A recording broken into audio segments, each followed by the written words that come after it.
Young people joke about FOMO, the fear of missing out. As vaccines become more widely distributed, I've noticed cruise lines announcing their return to the high seas, and they say they're very well booked into 2022. I've seen businesses announcing the measures that they're taking to welcome employees back to the physical office space. But are we about to embrace a new fear, the fear of returning to something that resembles normal? My name is Karen, and it's my pleasure as always to host you here at the Oldish TV and welcome you to this week's edition. You know, older adults, particularly those who live in long term and retirement home settings, have been somewhat more isolated than, say, young families who at least have each other in the physical space that is their home. While some older adults have been able to embrace technologies like Zoom or FaceTime, and may even have caught on to this business of dressing from the waist up and embraced elastic waistbands. Not everybody has caught on to that. So the isolation has been more severe for some than for others. I certainly know people who live a couple of streets away from family members, but they haven't seen each other in a year. While I know other people who have flaunted the public health guidelines and crossed borders or taken vacations. People have embraced a range of things in this past year, and they've been able to justify and rationalize everything that they're doing. But as the world opens up even more, the world is going to change a little bit more for everybody. We all react in different ways, and we will all react in different ways to this business of a return to normal. I'm having lunch with a friend at a restaurant that I have supported by online ordering for the past year, but I'm actually going to go into their physical space later this week. And recall that 2 years ago, I would not have looked up their protocols. I would not have taken note of where the screens are located because everybody's got screens between tables now. But now I do. It's become part of my normal as I look to enjoy my time in their restaurant. I know where all of this stuff is. I know what their protocols are. And now I feel very much like when I go into the restaurant and sit down, I will have a relaxing and very enjoyable time. Business has changed forever, I think. Companies like Twitter and Square have said that they will allow their employees to work from home forever. That changes their physical footprint, the physical footprint they need. That is, they need much smaller spaces when they need to accommodate perhaps hundreds instead of thousands of employees. They need maybe more conference spaces and less private office space. I know that we will need a new etiquette for those employees who are working from home, either forever or through flex time, because that's something else that businesses are doing. They're having employees look at the idea of maybe coming into the physical office space for conferences to meet with clients, but the rest of the time they're working at home. So it's a bit of a hybrid. Uh, but the etiquette piece is kind of important as our homes now turn into our office spaces, part time or full time. Builders are having to look at what people are wanting as they're building new spaces. Do couples need two office spaces on the main floor? Do homes need to have one office space at least on a main floor, or maybe an attic space that used to be left empty will be renovated to be an office space all decked out with HDMI cables and the capacity for high speed internet and those kinds of things? Are we really looking at all of that now? Can you just go knocking on somebody's door like we used to do as a neighbor? Oh, I was out for a walk. Just thought I'd stop by and say hi. You can't do that when people are working from home because you're actually intruding on their work time and in their workspace. So, do we need new rules and new etiquette? What are you doing about that? Lots of older adults are working from home. And whether it's full time or part time, these rules apply to them as well. I'm a hugger and I'm a handshaker. And while I think that handshaking may never really return, It might be more of the Asian or Mideastern bow to greet one another. That would be okay with me, but I do enjoy hugging. I kind of hope that comes back. A lot of people have started growing their own food. The seed companies were all sold out last year, and that looks like a trend that will continue this year. People are going to want to grow some, if not all, depending on the space that they've got, of their own food from their own homes. There have been a lot more people following the advice of doomsday preppers, not because they think the world is coming to an end, but because they want to know what they should be prepared with and for. If you have never done this, look up Doomsday Preppers. I know one of the videographers on our team told me about this a couple months ago, and I looked it up. It is fascinating, and they're very secretive. Very, very secretive. In fact, one article I read, the journalist said that he'd been working on this article for some time. I believe it was several months. And just as it was about to go to press, his brother told him that he himself was, in fact, a doomsday prepper, something the journalist had had no idea about. I read other more extreme stories of people who are building fortresses, literally fortresses, with bulletproof glass and concrete walls. And this is part of their doomsday prep. I'm not sure we're going to do things to that extent, but in the early days last year, people were stocking up on things like toilet paper and cleaning supplies.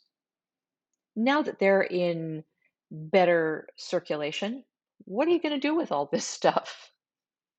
You know, if you're a true prepper, you will know that prepping is a multi-billion, not million, multi-billion dollar a year industry.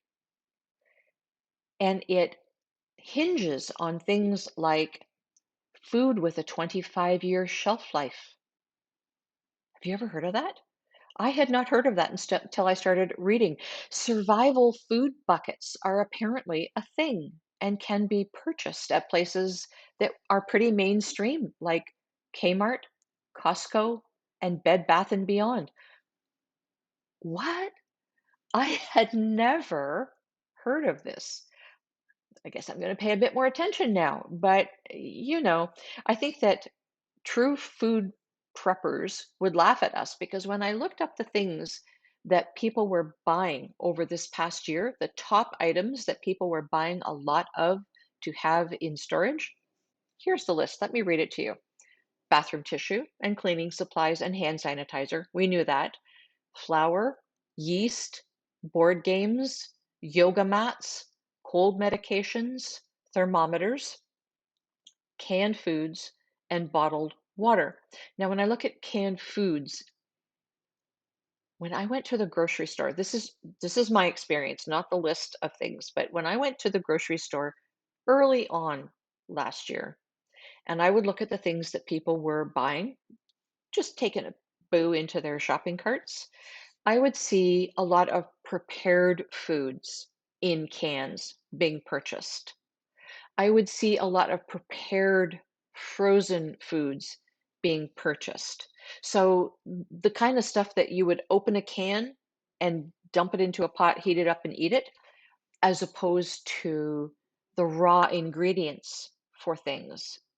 But, I'm happy to see that there has been a return over the past year. It's been maybe a bit slower than I would have thought to scratch cooking, scratch baking, knitting, and quilting. I can do neither. I'm not a knitter, I'm not a quilter. I have no talent with regard to those sorts of things. Gardening, and it's been really fun watching families that I know of on Facebook document their, in essence, exploration of each other. They've gotten to know each other better. They have embraced family life in a way that they had not previously. I think that's been really nice. So, while there has been a lot of anxiety about isolation, I am starting to see now articles about anxiety related to returning to normal. However, Families who have embraced each other, I think, will find the normal is somewhat different than it was before. I am also seeing a lot of articles about mindfulness and wellness. These are hot topics in podcasts, blogs, conferences. In fact, I'm attending a conference next month, and this all has to do with home modification, and it will talk about wellness. That's the main theme of it. Now, it's not, when you think of wellness in terms of home modification, you may not think of these kinds of things, but I will tell you what they are. They're things like gases being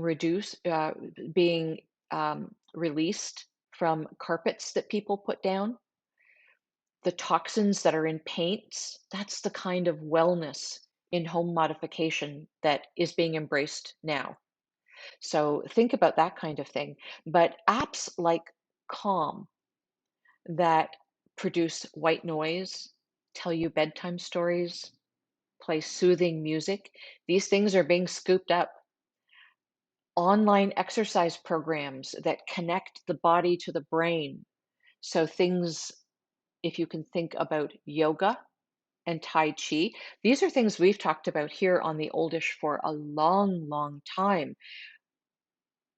But we're talking about them in terms of making sure that your balance is better and that you stretch. Those are the kinds of things we have been talking about. These are talking about using yoga and Tai Chi to connect body wellness with mental health. It all works. So, it's all good. My colleagues who do work in the home modification space, by the way, are busier than they have been in a long, long time. Top projects, entrances to homes, and main floor bathrooms. People are preparing to age in place for a longer period of time than they ever thought they would, as they have read about and in some cases experienced with their own families the life in long-term care. They've decided that that may not be for them, at least not for the period of time that they had previously envisioned. They've decided they want to stay in their own homes and in their own communities as long as they possibly can. So they're looking to renovate their homes.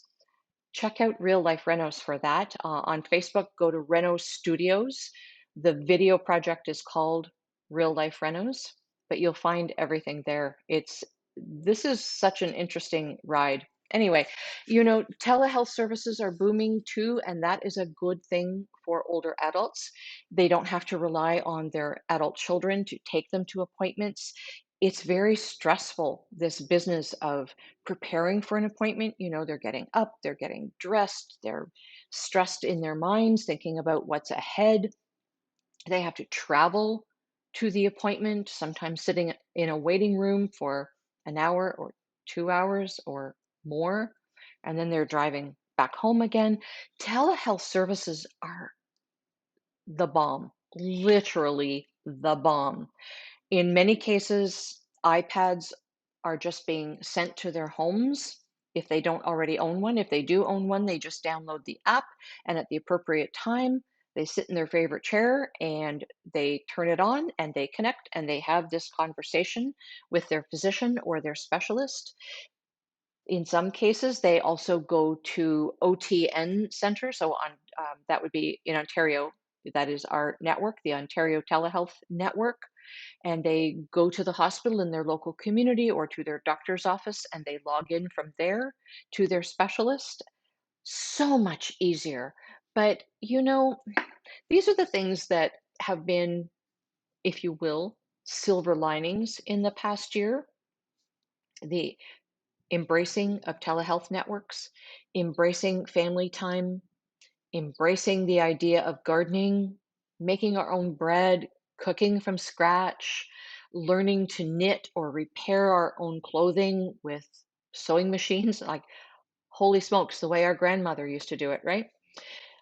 I am hoping very much that as we move forward, we will keep those silver linings top of mind and decide that these are the pieces that we want to keep in our lives. I hope you will join me in doing that, figuring out what the silver linings in your life has been in the past year and making a commitment to keeping that. I also hope that you will make a commitment to join us here next Wednesday at 12 noon for another edition of the Oldish TV. Until then, please stay well, look after yourself, look after one another. Do remember that it takes a village to age a senior. Bye.